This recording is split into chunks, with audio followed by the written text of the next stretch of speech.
Hi, y'all, and welcome to the live stream. Is Becky Hill in serious trouble?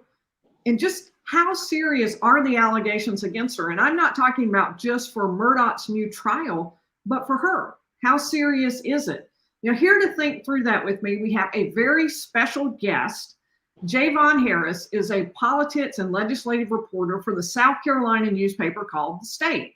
He's a graduate of the University of Florida and the Thurgood Marshall School of Law at Texas Southern University. And before coming to South Carolina, he covered breaking news, local government, and social justice for the Gainesville Sun in Florida. And he's perfect for our show because he's in South Carolina. He's been covering the Murdaugh case as a reporter, and he's also a lawyer.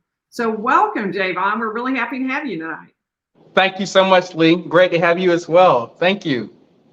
So we are thinking we're going to divide tonight into 3 parts. So I'm going to start with what I'm going to call a lightning round. And we're going to go through the allegations against Becky Hill by the Murdaugh team, and we'll rate them 1 to 10. If the Murdaugh team can prove those, how serious are they?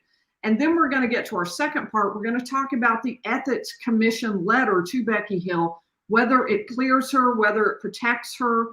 And then we're going to talk, third category is going to be about the federal investigation. Is there one? How likely is there to be one? And why would the feds be involved anyway? What do they have to do with it? So let me say up front, none of this is legal advice. Obviously, neither one of us, Javon nor I, represents anybody involved in the Murdaugh case, which is why we can talk about it and talk so openly about it. So quick overview, the Murdaugh team says that Alec Murdaugh, who has been convicted of murdering his wife and his son, should get a new trial because the clerk of court tampered with the jury in 3 ways: in private conversations, comments on the evidence, and they pressured the jury for a quick verdict, 4 ways really, and then lied in order to remove a juror who was pro-Murdaugh. Some really shocking allegations they made. Now, Becky Hill also wrote a book called Behind the Doors of Justice, which was about the Murdaugh trial. She co-wrote it with Neil Gordon. It was published earlier this year by Wind River Media. So Javon, I want to just sort of let you kind of introduce yourself to the group. So, and let's talk about, you've been covering the Murdaugh trial. Now, were you actually in South Carolina at the time of the trial? Did you ever get a chance to go in person?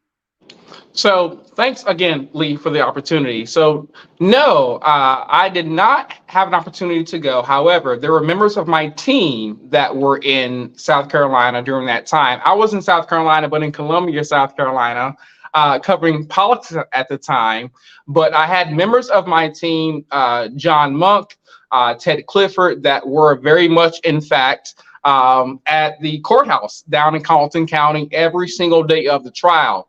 And while I was not there, make no mistake about it, our newsroom was buzzing about what was going on. Obviously, this was international news. People were watching this all over the world, as were we with our team members there down in Colleton County.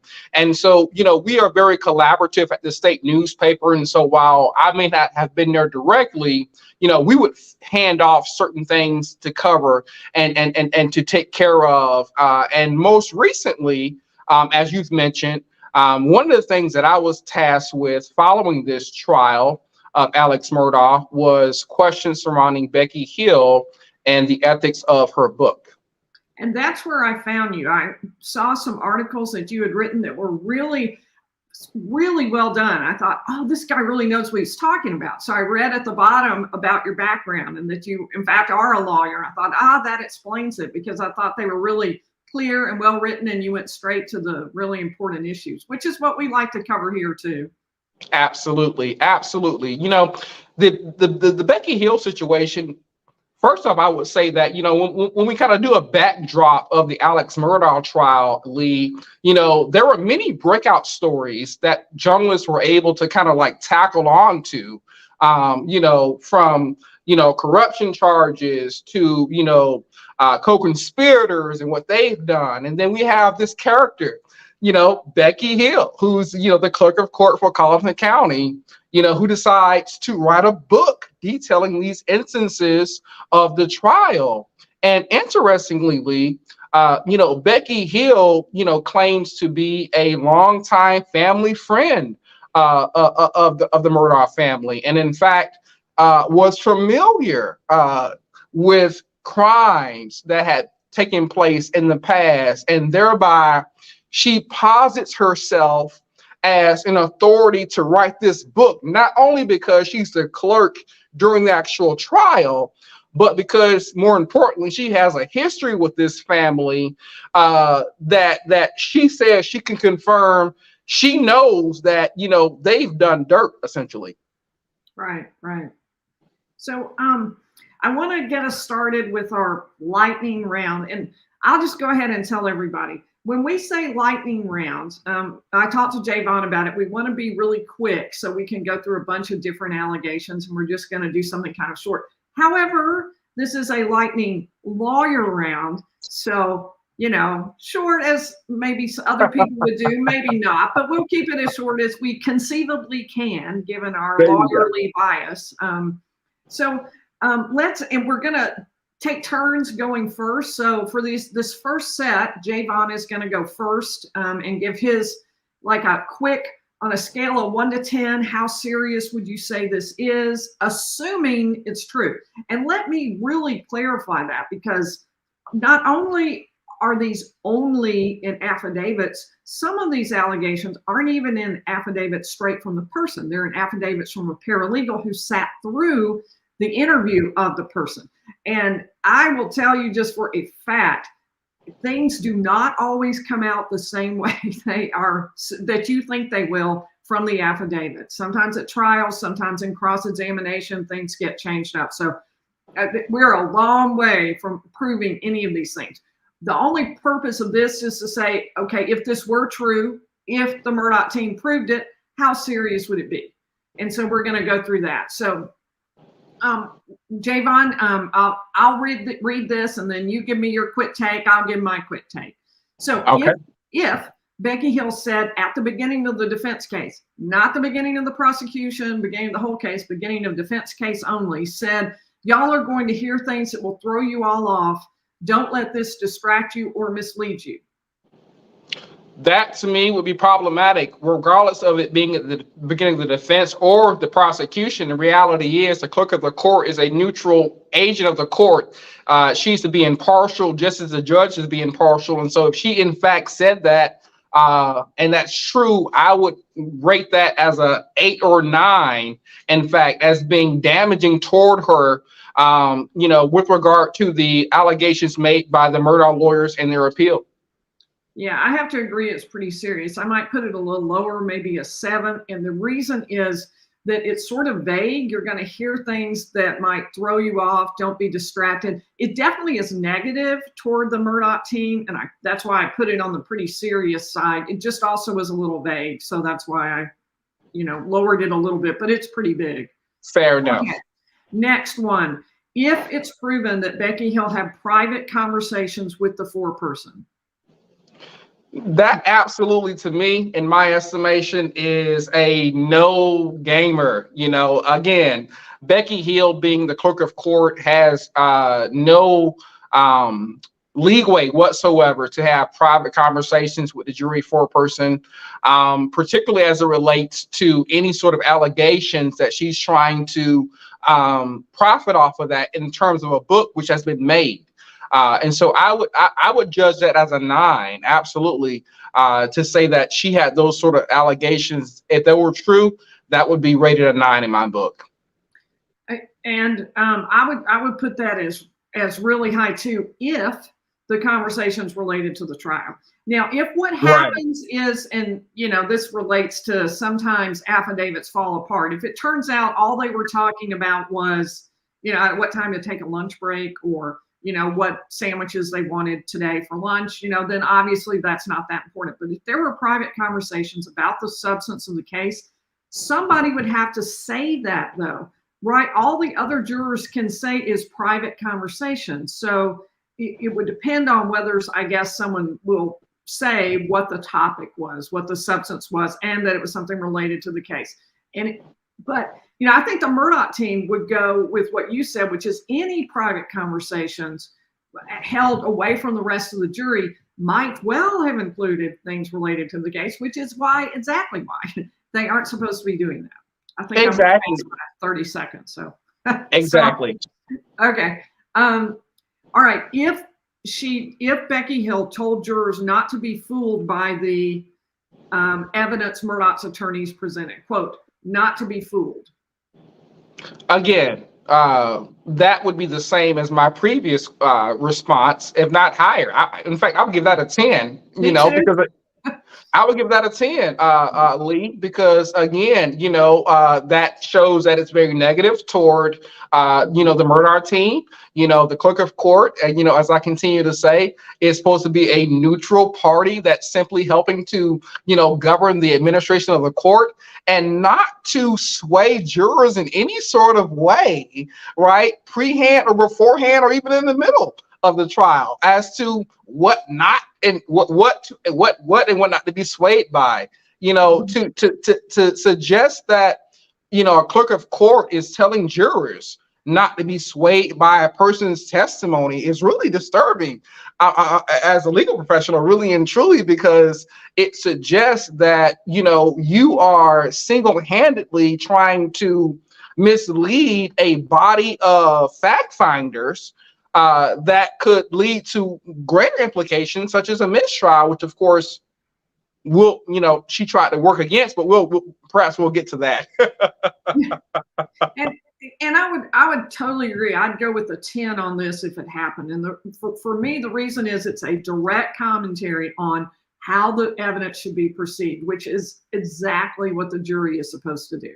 Nobody else. Exactly. That is what we call in legal terms the province of the jury. That's what right. They are supposed to decide. And so for anyone else outside that to make a comment that suggests the evidence is invalid is really serious. Absolutely. Okay, next one. If it's proven that Becky Hill told the jury to watch Alec Murdaugh closely as he testified to, quote, look at his actions and, quote, look at his movements. What do you think about that, Javon? I think that would go back to what you were saying, Lee, about the first question. And, I would give that, I think it's serious still, but I would give it, a 5 or a 6, really and truly. Because again, as you were saying with our first question, that's vague.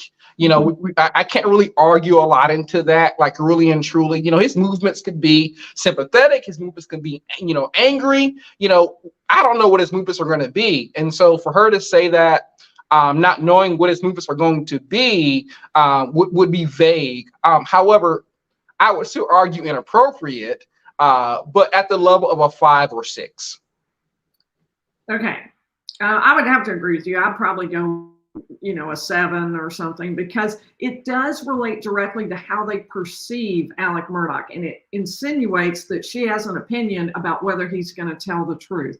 It seems again very negative toward the Murdaugh team. So I agree, I think it's pretty serious. I would rate it as pretty serious. And let me go ahead and say to everybody, would you mind hitting the like button? It'll help the video get out to more people, and I think it'll be helpful for people to understand how this works. We would also love to have you subscribe. We'd love to have you back. I go live Monday, Wednesday, and Friday at 7 p.m.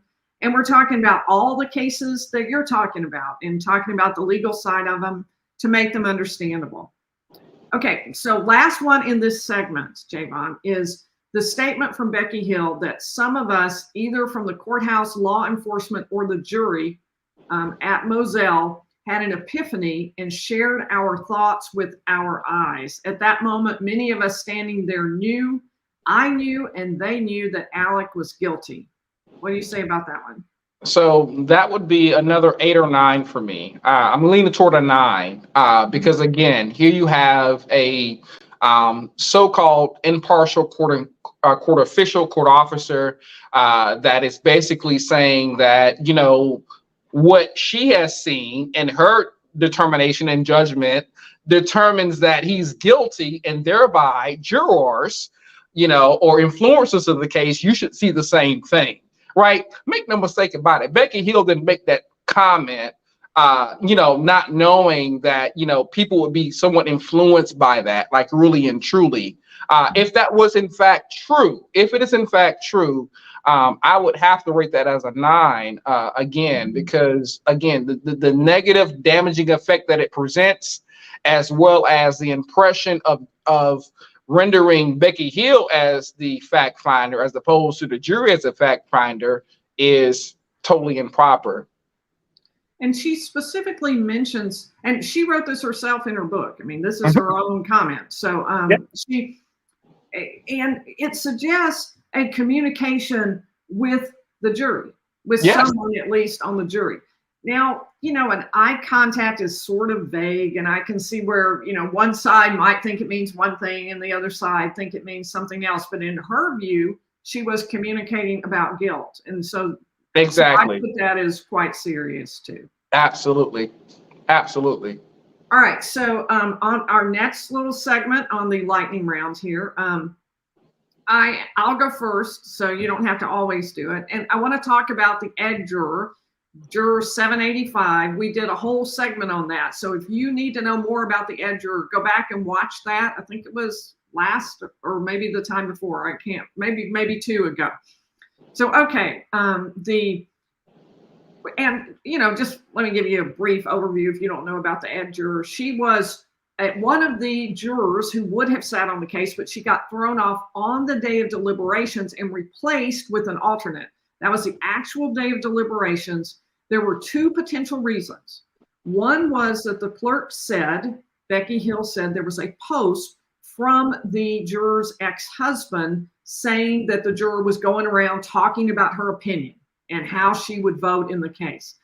The Murdaugh team says this juror was pro-Murdaugh, or at least not anti-Murdaugh, and that the reason Becky Hill wanted this juror off the case was because she felt like this person would maybe stop a guilty verdict. She really wanted a guilty verdict because she wanted to sell her book that she was going to write after the trial. So that's the Murdaugh argument about what's happening here. So that's issue 1. Issue 2 is that apparently 2 tenants rented a house from this juror. When she went over to take a refrigerator to them, they signed some affidavits and did some apparently very waffling, wishy-washy testimony about whether she did or did not say anything about her opinions in the case. So it was all a lot of it was under seal. A lot of it was done in camera, meaning with just the judge and the lawyers and the witness, but not us, the public. So, but those are the 2 issues. So we're going to talk about some of the things that the egg juror said in her affidavit. So that's the intro to it. So, okay, one of the Murdaugh's team says that about this post from the ex-husband on Facebook, where supposedly the ex-husband said, my wife and I went out drinking, we got drunk, and she started talking about her opinion of the case. And the transcript shows the clerk saying, I saw this post. The Murdaugh team says that no such post ever existed and is circling around proving that the ex-husband says, I never posted that. And then the person who posted an apology post says, I was apologizing for something else entirely, and I'm not her ex-husband anyway, so it had not. So they're kind of circling around with starting to be able to prove that there was no such post. So so how serious is it if Becky Hill told Judge Newman that she saw such a post and there never was one? So I'm going to give that 2 ratings. So lawyer-like, right? Not going to settle on one. From her point of view, for her, I would put that as extraordinarily serious. But when it comes to a new trial for the Murdaugh team, it's maybe less serious. And the reason I say that is because it's not really clear what exactly Judge Newman ruled on. He said he was not ruling on the issue of the ex-husband. At the same time, he mentioned that there had been 3 witnesses talking about how she had talked about her opinions. So I give it a less clear there, but very serious from the standpoint of the clerk. What would you say, Javon? I would say, I agree, Lee. I would give this a 5, just down the middle, for the reason that you've said. Exactly. Being a lawyer, we're gonna look at both sides of it, and from the perspective of the juror, yes, that is indeed serious because, they receive very serious, instructions that say what you can and cannot do, particularly discussing a case as serious as this. But as you said, speaking to a new trial, Judge Newman did not rule on what exactly was said and when it was said, right? And so that, in terms of an appeal in favor of Alex Murdaugh's verdict, I don't know that it would do much. But on the side of the juror herself, yes, that is very serious if true. And I would rate that highly, but a 5 collectively. Yeah. Okay. And let me throw in a few more factors, which, if anything, just make my opinion a little bit stronger about it. According to juror 785, she showed Becky Hill a photograph of her ex-husband so that Becky Hill could have known that the person whose Facebook post she was looking at wasn't the same person. They didn't look alike. She also said that, well, I'll say this, if you read the comments under the apology post, you see who the wife is, and apparently that's not the same name as juror 785. And also the juror says Becky Hill told the judge that she hadn't seen her ex-husband in many years, much less gone out drinking with him and revealed, spilled the state secrets on what she was going to vote. What do you think, Javon? I think that if those things are true, I would give it a 7 or 8 against Becky Hill, because again, having these conversations about whatever the case may be, and certainly actors in the case, and you're hearing this information and you're learning this information, and you're doing whatever with this information, like that's very problematic, I would say, in the least. And so that, really and truly, doesn't look good for Becky Hill, again, if in fact, those allegations are true. So the next one I want to ask about is, if it's proven that Becky Hill did what the juror swore in an affidavit she did. So there is actual evidence of this in the form of an affidavit from a juror. The juror says that Becky Hill told her, when she mentioned her ex-husband had called her, that Becky Hill said, the Murdaughs probably got to him. I would rate that an off the charts 10. And the reason I would do that is, as to Becky Hill, because it reflects such an opinion about not just his evidence, but who he is as a person, who the entire family is, as if they're extraordinarily dangerous. The only thing is, it was said to someone who ultimately didn't decide the case. So, right. And who didn't really spend any more time with the rest of the jury. So I would pull back on it, on the number for that reason. What do you think? I'm torn with that one, because I'm with you, like, really and truly, the seriousness of that is there, to say the least. But then when you consider that, that with whom that information was shared was not somebody who decided the case, it's like, okay, does that diminish the effect of it? I don't think it does, frankly, Lee, because again, we're talking about a court official here, regardless of, the juror who makes this ultimate decision, whether they're part of the, the overall jury panel or not, we have to trust that our court officials are being impartial, just as we trust the judge to be impartial in these decisions.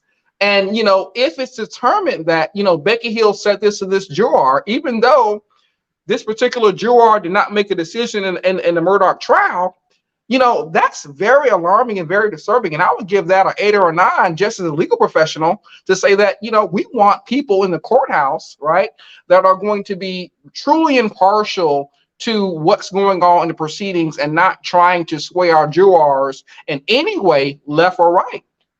Yeah, that's an excellent point. It goes to the question of the standard, which was fought back and forth, or is being fought back and forth. Yep. By the Murdaugh team says, when it comes to a court official having contact with the jury about the substance of it, that's it. That's all you need is contact, and it doesn't have to change the outcome. So, right. Yeah, I think that fits right down the line with what they're saying. So I agree with you. Absolutely. Okay. So, and last one in this section, then we'll switch back to you.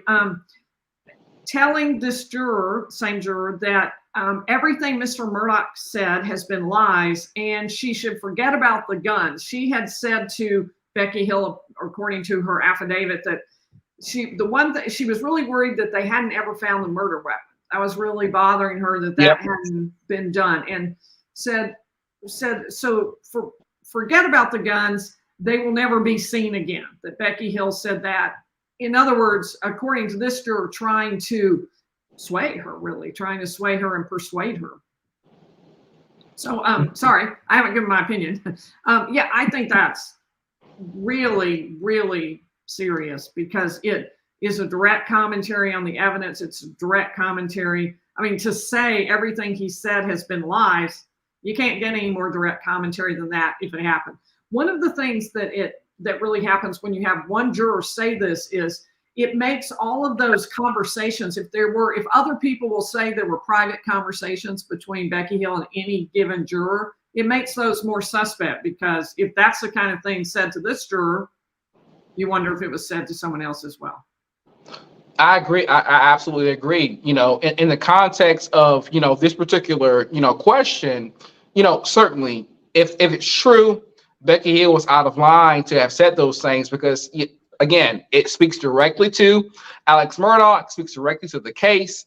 It goes against, her duty to be impartial. That is problematic on so many levels.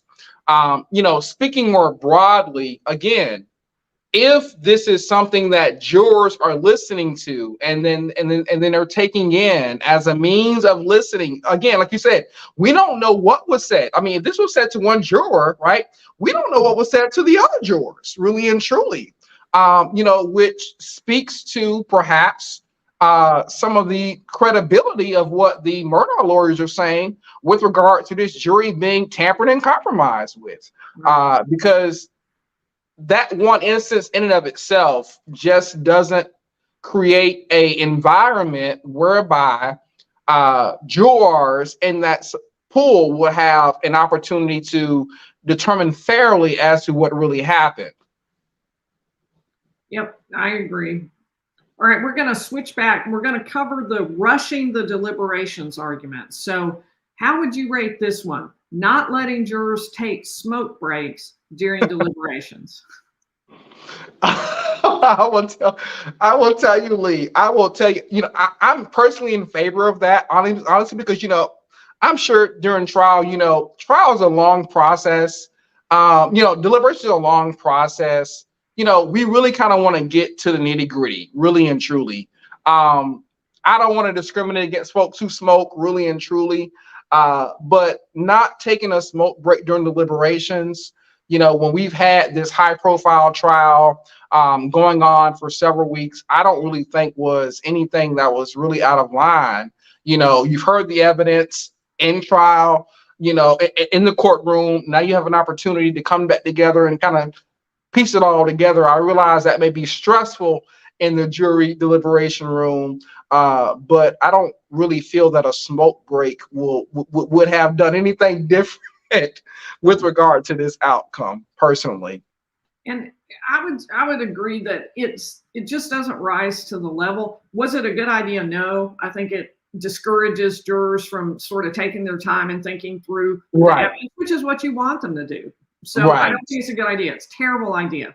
But on the other hand, does it rise to the level of something serious, something criminal, something of anything to worry about? No, not really. Also, there was really no evidence that came from Becky Hill. Exactly. Yeah. Exactly. Yeah, exactly. That's a great point. No evidence at all that came from her. Exactly. All right. Telling jurors that if the foreperson would just go in and ask for a raise in hands, this would be over and done with. And, quote, everyone needs to be on the same page. These things are so funny and sticky at the same time because, that to me really is, again, I would give it a 4, really and truly. That to me sounds like a clerk official, a court official that's ready to, go home and be done, right? You've heard everything, let's not continue to keep this going on and on. Let's get in here and get it done, really and truly. There is nothing damaging that they're saying, with regard to the defense or the prosecution. And so, on that level, I wouldn't say that, okay, it's really serious, but at the same time, it's kind of like, okay, we understand in the court system that there's a process to this sort of thing, and kind of trying to rush jurors by saying, kind of get in there and get it done, right? Is not what we really want to be doing. I would rate that at a 4. Yeah, I would do right at the same thing. It's not as serious, but the fact that it suggests that everybody would agree that there's one clear answer, that if they just voted, everyone would find that same answer. Yeah. Coupled with the fact that it seems like people certainly knew, or at least she had the personal opinion that the obvious answer was guilt. Coupling those two things makes it a little more serious, but it is not exactly specific about what should be voted on. Right. Okay, telling jurors they'll have to go to a hotel when none of them have prepared for that if they don't go ahead and finish the deliberations right now tonight. Again, that is, I will put that at a 5. I'm putting that at a 5 because what you're doing, again, I feel is inappropriate to some degree, in that you're coercing jurors to kind of move quickly and swiftly with regard to making a decision. And, the overall idea is that we're going to give jurors the opportunity to take their time in this decision making. Telling them that, if you don't make a decision now, you're going to go to a hotel room away from your families, implies that, okay, we need to make a decision more quickly, right? But because it was not leaning toward guilt or innocence, I would put it at a 5, but still professionally inappropriate. If true, of course. I would put probably this and the one we just talked about a minute ago at 5. The first one, the other one, because it did kind of insinuate she thought there was an easy, clear answer, and apparently her answer was guilty. Maybe even a little bit more than a 5. But going to a hotel, that could just be a miscommunication. I mean, it's possible that it's not related to anything other than, whoops, we should have mentioned this earlier. It does seem like they would need to give everybody a chance to go home and collect their things for the next day. Right. Got a toothbrush at a minimum, right? I mean, normally you would tell a jury that in advance if that was the plan. Exactly. And that was my thinking. And so, this whole idea that, I'm telling the jury, if you don't make a decision tonight, you may not go home. I'm thinking to myself, they already had the presumption that they were not going to go home, potentially, right? Right. Yeah, I don't know if they were told that or not. I mean, certainly you'd want to warn a jury if you weren't going to let them go home if they, during the deliberations. You should tell a jury that, I think.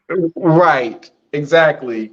Well, let me go on to these are ones from her book, things that she wrote in her book, and I'll let you do the next one, and then I'll do the last 3 before we go to our next topic. So this one is, I was mostly concerned, and you wrote about this in one of your articles. I was mostly concerned about Alec being found innocent when I knew in my heart he was guilty. Tell me your thoughts. That's a 10. That's a 10 right out the back, Lee. I mean, you can't say, again, as an impartial clerk of the court who's just there to help the judge, kind of manage the courtroom, that you knew within your heart this person was guilty, when in fact you have access to the jury. As a clerk of the court, you have access to the jury, right? You have access. You are, for those who don't know, the clerk of the court is a manager of the court, right? So you have the judge who oversees the court, but the clerk manages all the staff. And so they have some degree of authority as far as what's going on in that process. And for that clerk to say that, presiding or working within that particular trial, that to me is a red flag 10. One of the things we haven't even talked about is the fact that this case isn't over, it's on appeal. And that's right. If it gets remanded, if it gets reversed, it could easily come back to the same courthouse for another trial. And so one of the most serious problems to me was expressing these very direct opinions about his guilt or innocence before the case truly concluded. The trial concluded, but the case still lives. And it lives in the appellate courts and may or may not be sent down for the motion for new trial that they want to file. That's right. That's right. Absolutely. So let me go to the next one. While the juror, and this is a quote from the book, while the jurors viewed the Moselle property, we all could hear and see that Alec's story was impossible. Some of us, either from the courthouse, law enforcement, or jury at Moselle, had an epiphany and shared our thoughts with our eyes. It's the one we talked about earlier. At that moment, any of us standing there knew, I knew, and they knew that Alec was guilty.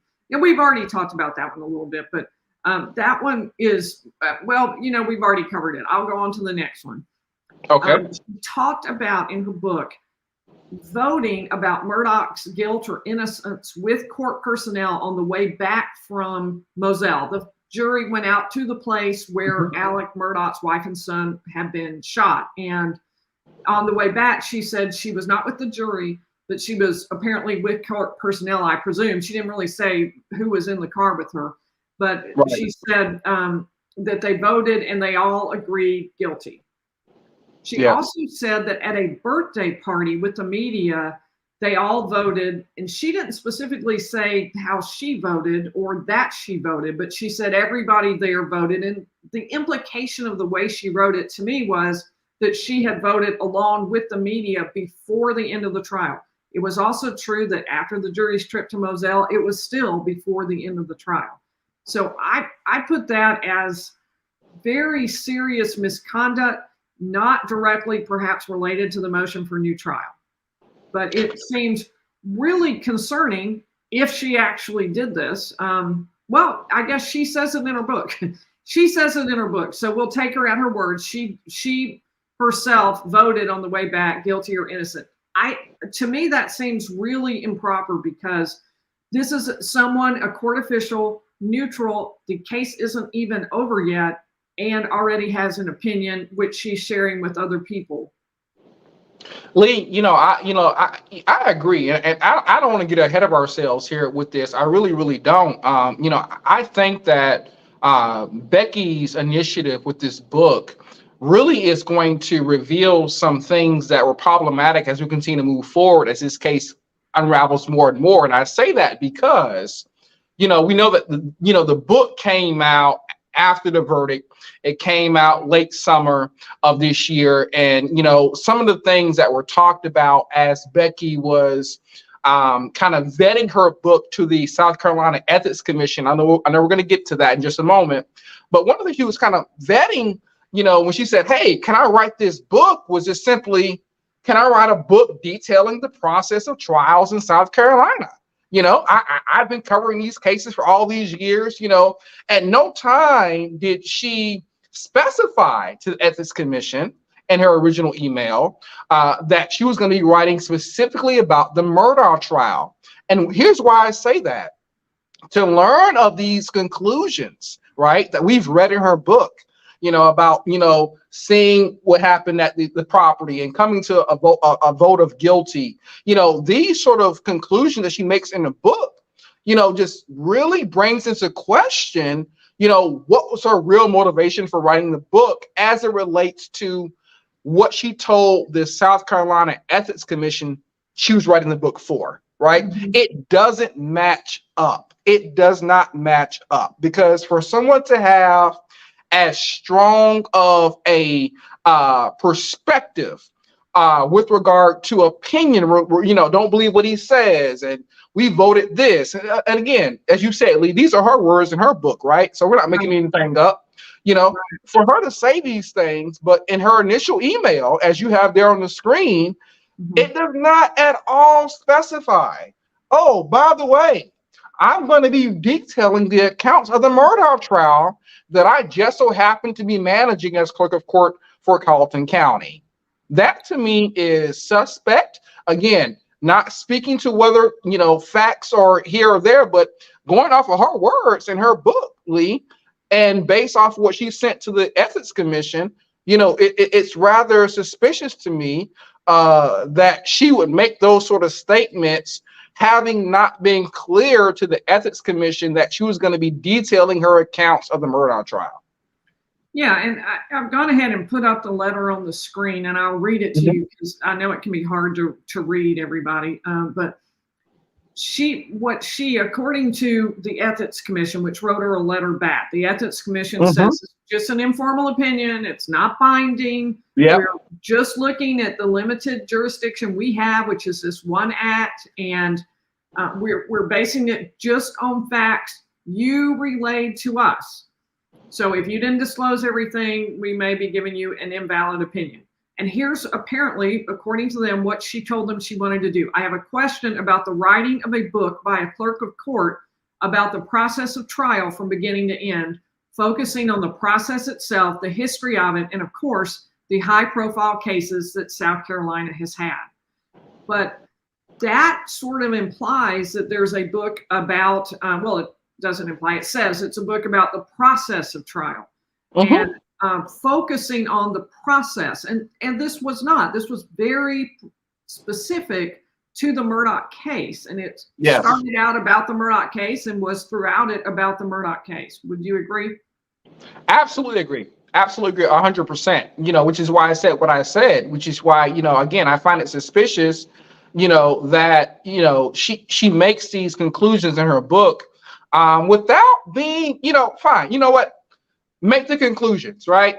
After the trial, if you want to make conclusions, make the conclusions. She's not a lawyer, but to be not disingenuous in what you're trying to do, right? It would appear to me, if I really wanted to be thorough in my role as a clerk of court, to not seem like I'm trying to overstep my boundaries and, monopolize on my position, I would be very clear in my question to the Ethics Commission. Listen, I'm the clerk of court for Colleton County, and I plan to write a book on Alex Murdaugh, right? Let's be very clear about that. What are the parameters of me doing that, considering the level that this case carries, right? She didn't say that. She didn't say that. And in light of that, it just begs the question of, okay, I know we're going to talk about the ethics questions here in just a moment, but there are three questions really that the South Carolina Ethics Commission posed to Becky. And by the way, yes to any of these questions would have disqualified her, right, to writing the book, as the standard states. And thank you so much, Lee, for bringing that up. But as the other way around, if the answer is all of them is yes, then writing the book is within your official capacity. Well, you may have said it this way. Excuse me. Yes, you got it. Yes, exactly. So when we look at these three questions, right? I mean, we see them on the screen. The first question: does the opportunity arise as a result of your position as clerk of court, right? No, right? Excuse me. Yes. This opportunity arises as her position as the clerk of court. The second question: is the subject matter of the work something within your official responsibility? Yes, it certainly is, as a clerk of court. But here's the third question that perhaps, gives Becky a pass with regard to the Ethics Commission, although they don't say that directly. And that third question, Lee, is the subject matter of the work something within your official response?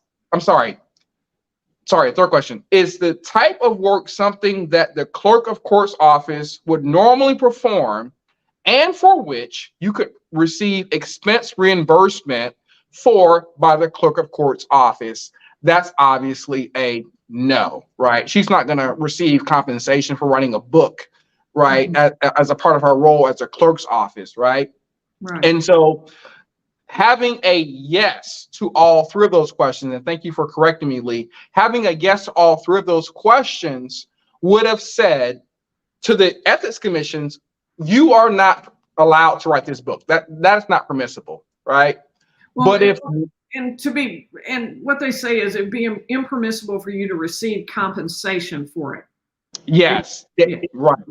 Right, exactly. Right. So, basically, so you're not going to have your cake and eat it too, right? You're not going to be able to, serve as clerk and write this book simultaneously and profit off of this book, if the answer to any of these questions really, all these questions are yes, which the Ethics Commission, which is really important in my article, I took time to highlight this.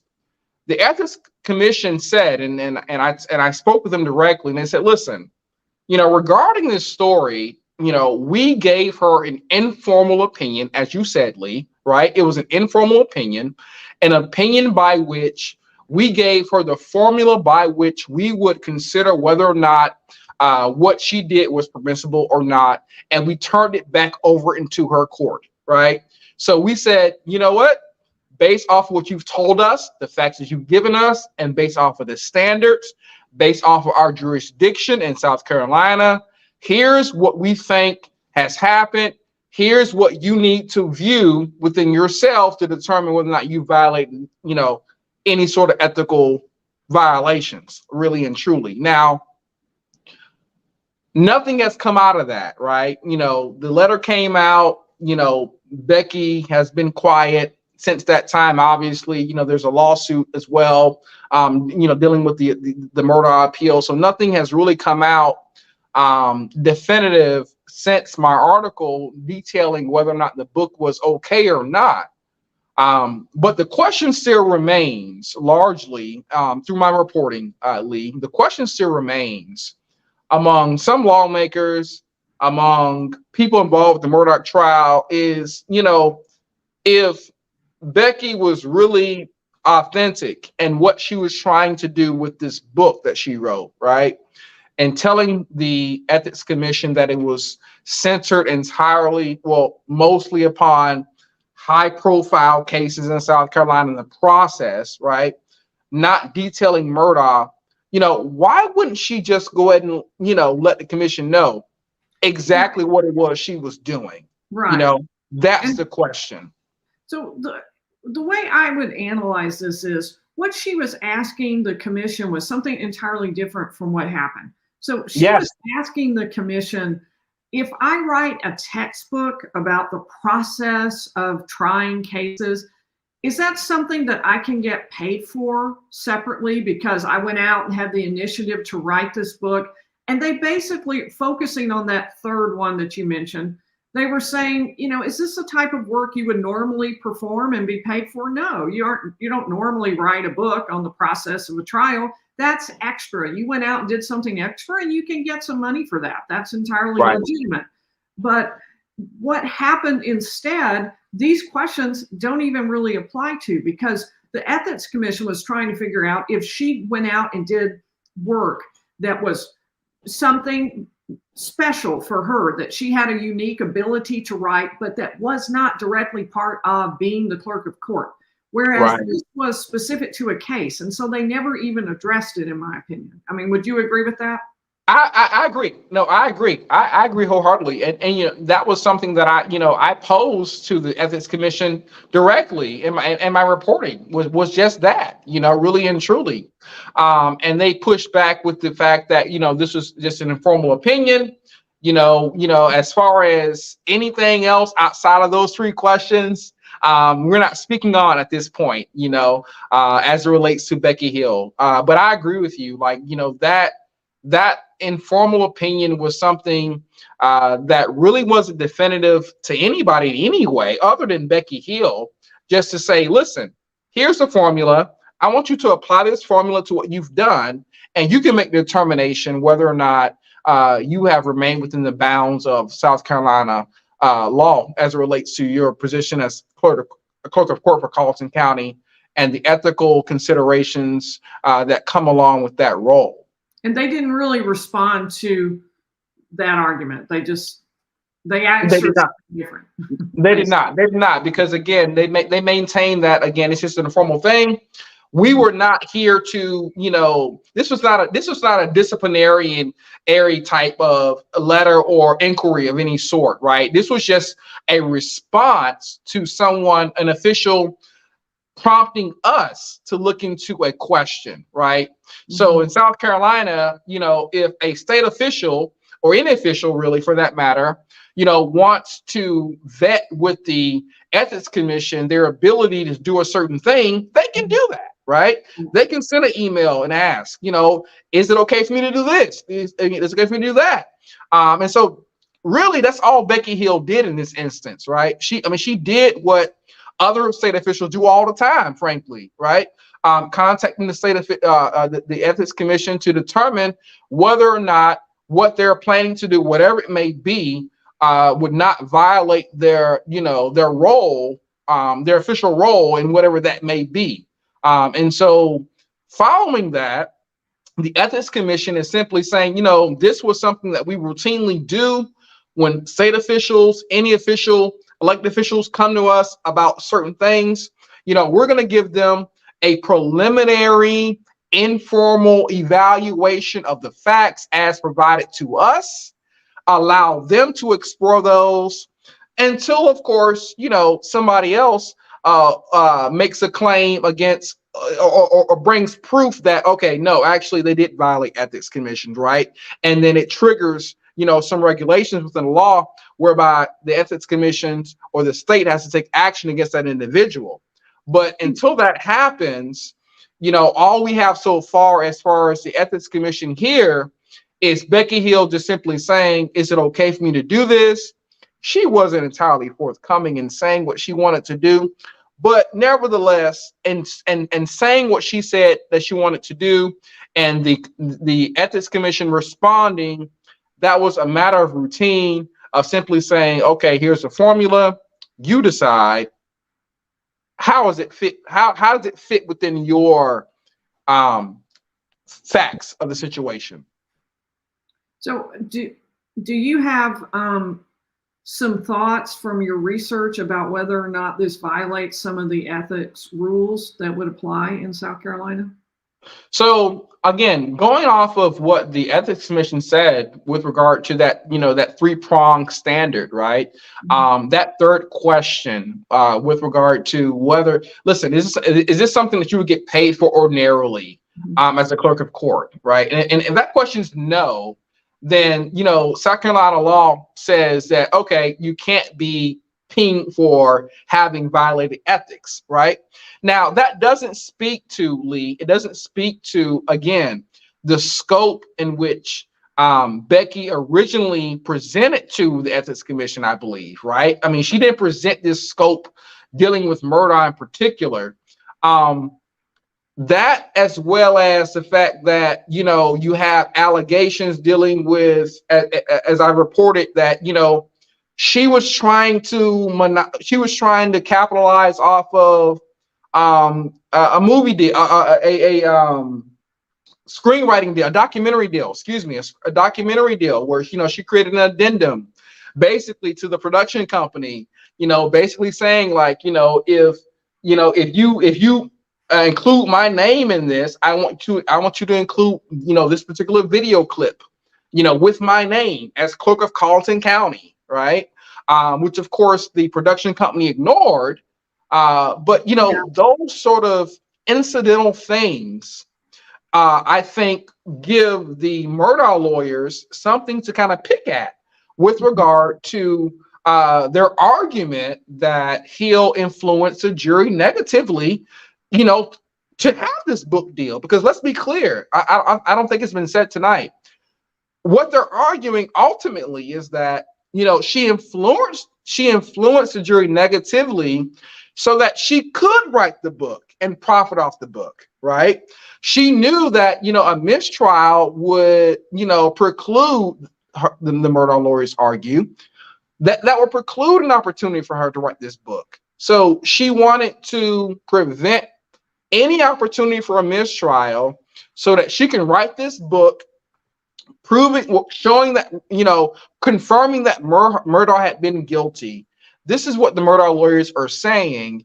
And even, aside from this South Carolina Ethics Commission's letter, there are actions, that Becky committed that, again, it doesn't prove anything on the surface, but it certainly is suspicious. right? This Yeah. addendum to the production company, the generality that she had in first approaching the ethics commission in the first place. There are things that are And very keying suspicious.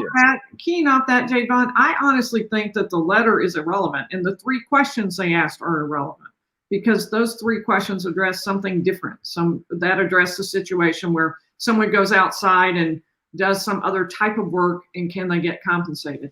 So I don't think the Ethics Commission has even wrestled with the question of if a clerk of court made comments to someone on the jury about a pending case. If they wrote a book while a case was on appeal that might come back to their court. I don't think that the Ethics Commission has even thought through it. But I don't want to stick too long on that. I want to move on to our next point if we could. Sure. I have gotten a lot of questions about something, and I'm hoping that you have an answer to this, maybe. A lot of people, Mama Pinks included, want to know, what about her pension? If she were found to be have had some kind of ethical problem, would that affect her pension? And I think it's really hard to answer that because not only has there been no finding that she's done any of this, but also I think it's a little hard to know the details of how much she would have accrued. She'd only been clerk of court for a couple of years. She had worked for the state of South Carolina since 2008, I think. So you might be able to add those together to get toward a pension. But do you know anything about the rules in South Carolina, or at least what would govern the decision about her pension? Because people do ask a lot. So that's a great question, really and truly. And that's a question that I'm going to research because I don't know the answer offhand. I will tell you that pensions in South Carolina vary depending on the agency and institution that you are a part of, really and truly. Whether those pensions, are able to be, revoked, if you will, due to criminal conduct, I'm not really sure of that as of right now. But I tell you what, I will be happy to look that up and get back with you, Lee, and then have you share that with your viewers, seeing as how you're getting a number of questions on that. So let me ask you about Judge Newman. Now, the Murdaugh team has been very clear that they do not believe he's involved in any wrongdoing. They seem to have gone out of their way, starting with the press conference and in the motion for new trial. Everywhere they talk, Judge Newman, no problem, nothing to do with him. So, but they've also said he may be a witness. And they seem very much to not want him on the case, at least that's my read of it, is they would rather have a new judge to handle this matter. So what are your thoughts on the likelihood of that, on their possible success on that? What do you think? Personally and professionally, honestly, Lee, I think that the likelihood of that is very slim to none. The fact of the matter is Judge Newman is very respected in South Carolina. He has been respected for many, many years here. He is a no-nonsense, get-to-the-point type judge.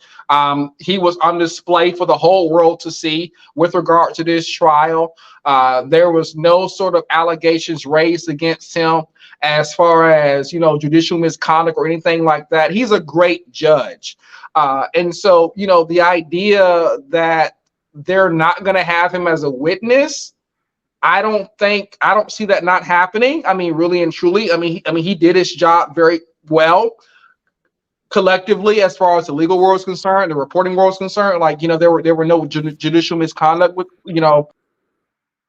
but as far as, him like not trying to be a part of the case, again, Judge Newman really, and I think this was I can't speak for this definitively, but I will say that the decision to place Judge Newman on this case was very strategic. Okay. Like, I believe that whoever made that decision, I don't know who it was, whoever made that decision knew what they were doing because they know Judge Newman's record.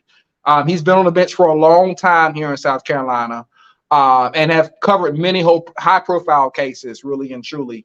And so, the idea that we're going to get rid of him or, push him to the side, I don't really see that happening. I mean, of course, lawyers can argue anything, and devise anything. But based on the facts and based on reporting, Judge Newman is not going anywhere because Judge Newman from all accounts, did a great job in his duties as a judge presiding over this trial.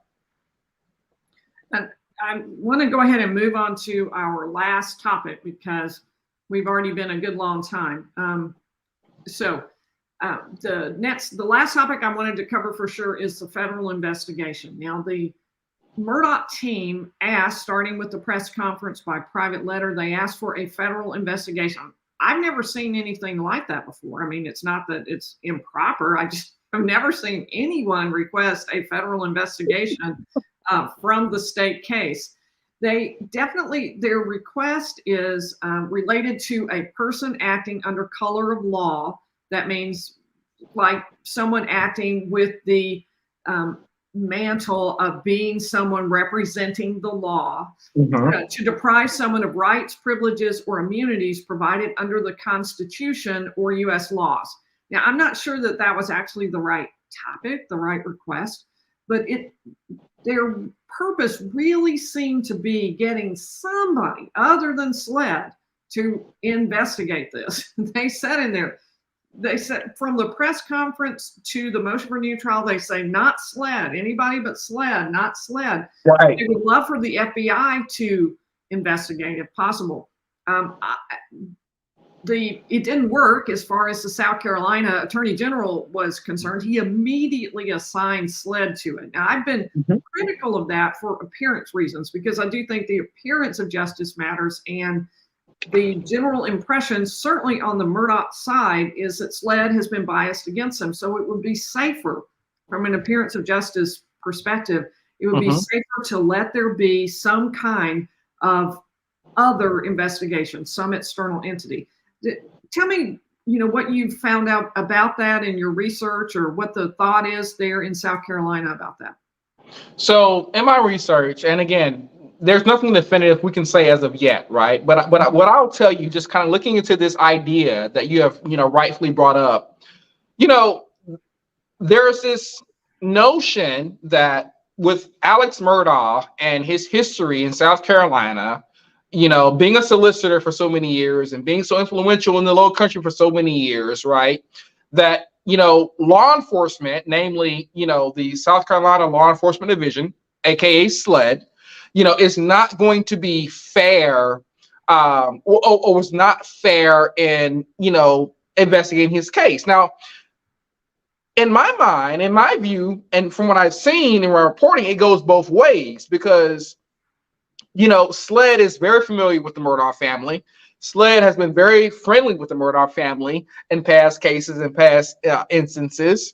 At the same time, as you said, Lee, I have never seen either where a federal investigation was called after, based off of a state case, like, really, based off of, okay, well, we don't like this happening, so we want federal investigators coming. I've never seen that happen before, really and truly. Will it happen or not? It remains to be seen. My gut is no, but again, that's just my gut. I don't think that's going to happen, really and truly. And I don't think it's going to happen because, really and truly, it's going to come back to, listen, we have states' rights for everything, right? If we're going to have a famous lawyer, right, go on, stand trial for a double murder, and then he gets convicted, and, the lawyers, for whatever reason, are, contesting the conviction and are now saying, well, we want federal officials to come in and investigate this, as though the state's law enforcement division isn't capable of doing that based off the result. It's kind of fishy. It just sounds funny, again, I'm speaking as a reporter, so, I can't say definitively either way how that's going to go. But from what I have seen in my reporting, the federal government is not going to take this up, again, primarily because, okay, we've had a trial. The trial has been ruled upon. Yes, there's an appeal underway for sure, but let's let that play out. Like, the whole need to kind of open up this separate investigation on the federal side, using federal resources for this, based on, the facts of this case, it doesn't really rise to that sort of inquiry. And as you and I have both said, I've never seen this before. I've never seen anybody request a federal investigation after, a negative result in a trial. The one thing I can see them potentially opening, and I agree that I don't think they would anywhere get in the general investigation. I think the feds are going to want to be standoffish on that. But I do wonder about whether the feds will be interested in potentially prosecuting under a public integrity statute. That's something that the feds do. I'll show y'all real quick. I'll share my screen real quick. This is the Department of Justice website, their public integrity section, and they talk in there about that it was, they investigate and prosecute alleged misconduct of public officials in all three branches of the federal government, as well as state and local public officials. And that's certainly something we've seen here in Georgia. I mean, we've certainly seen investigations by the federal government of state and local officials. So that's something that they sometimes do. And so particularly with that handwritten portion that was added at the bottom of the contract that you mentioned earlier, that where it said where Becky Hill wanted to negotiate something specific for herself personally, and she put that on the contract that would be with Colleton County. I think that was, it doesn't really have anything to do with the new trial. It doesn't really have anything to do with tampering with the jury. I think the only reason it was included by the Murdaugh team was they were hoping that the feds would pick up on that and would consider that to be something that they might want to push. It was also interesting to me that when they sent that letter to the feds, they copied the assistant United States attorney who handled the Russell Laffitte matter. So they didn't send it to, the attorney general for the South Carolina attorney. They instead sent it to the assistant United States attorney, not just the United States attorney for South Carolina. So I thought that was interesting that they had done that. Is there any reason to believe right now that the feds are investigating, or as far as you know, is that completely unknown?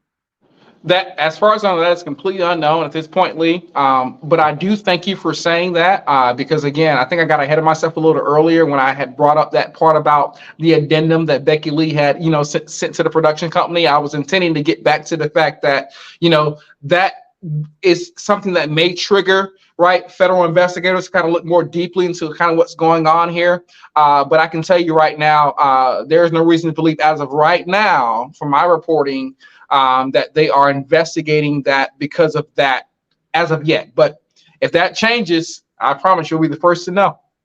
Okay. Now, Becky Hill has hired two high-profile lawyers, Will Lewis, Justin Bamberg.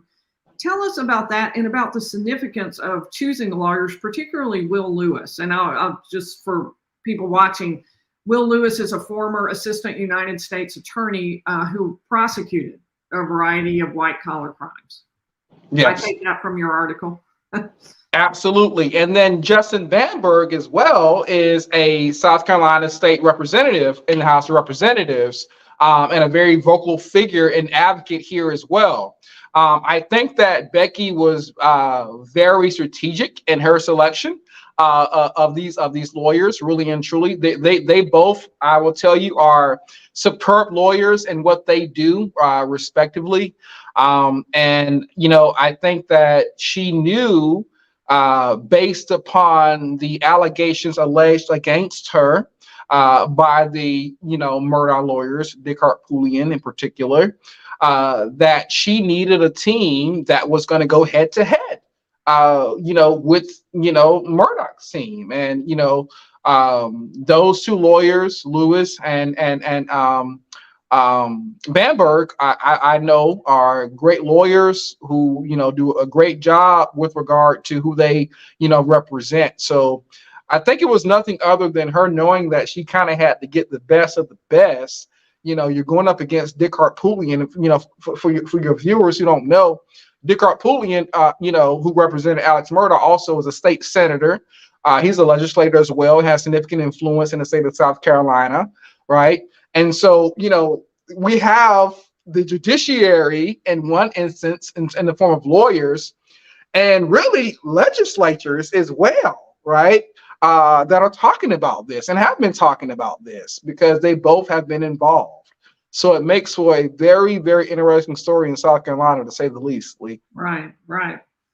So I'm not going to ask us to predict whether there will be a new trial because there is just way too much unknown about that. Like, will the affidavits hold up and cross-examination?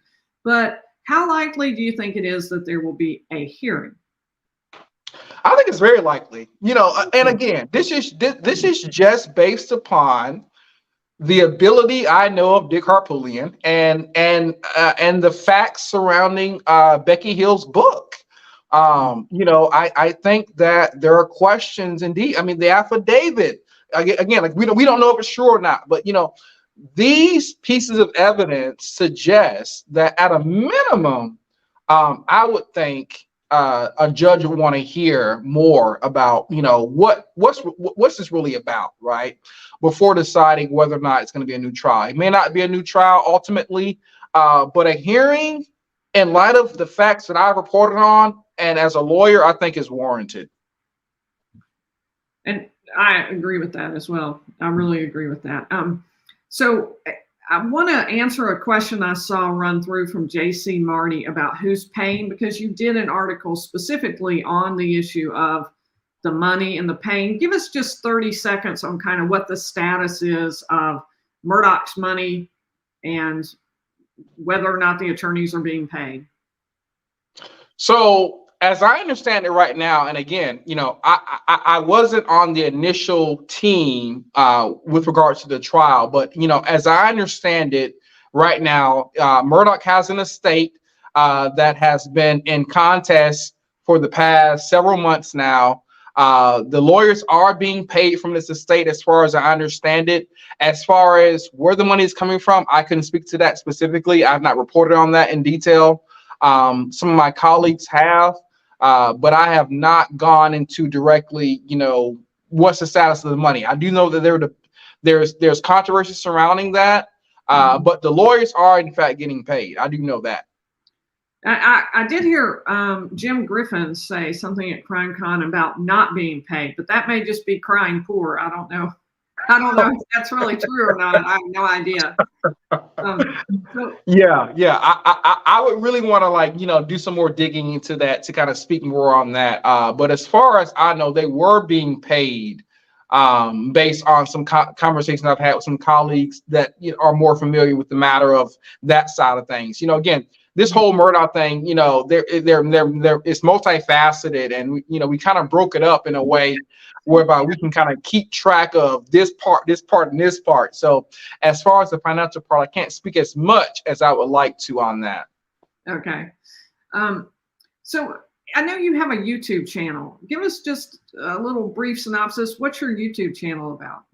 Absolutely. So Seek with Javon L. Harris is a YouTube channel that does a couple of things.